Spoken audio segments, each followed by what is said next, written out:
But tonight, if you're here for the first time and you want something practical, you apply what I've told you.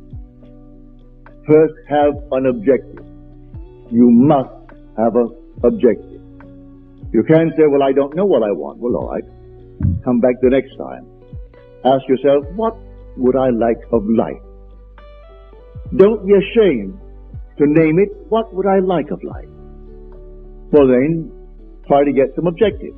Now, prayer, as far as I'm concerned, is nothing more than the subjective appropriation of the objective hope. That is the way to success. I appropriate it subjectively. How do I appropriate a state subjectively? Well, suppose now, this very moment, I wanted a ball, an ordinary baseball. But there isn't a baseball in the room, all right? But I want one.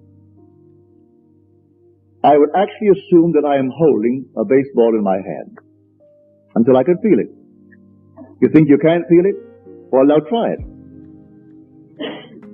Try to feel what it would be like if you held a baseball. Now, to prove that you have held it, see what it feels like, the difference now, a tennis ball. See any difference?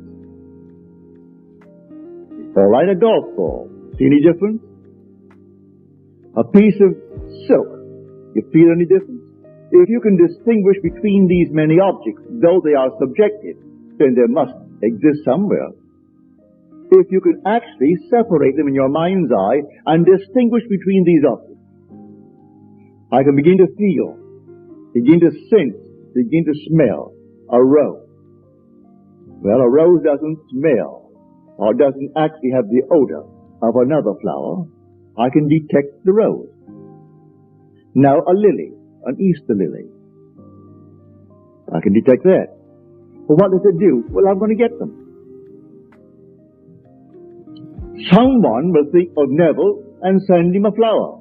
And it's going to be the flower that I'm going to actually feel and touch and smell. It works that way. Money has an odor. It's unlike any odor in the world. It's more fragrant to the miser than the most marvelous perfume in the world. He can tell it. You put a money bag to his face, and it's like putting roses to mine. He loves it.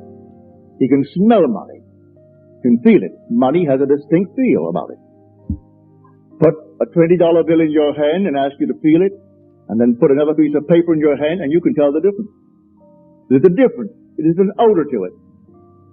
All this is part of the inner man, that all things are possible to him. Try it. Before you condemn it, try it. And if you have the evidence to support my claim, well, then it doesn't matter what the world will tell you.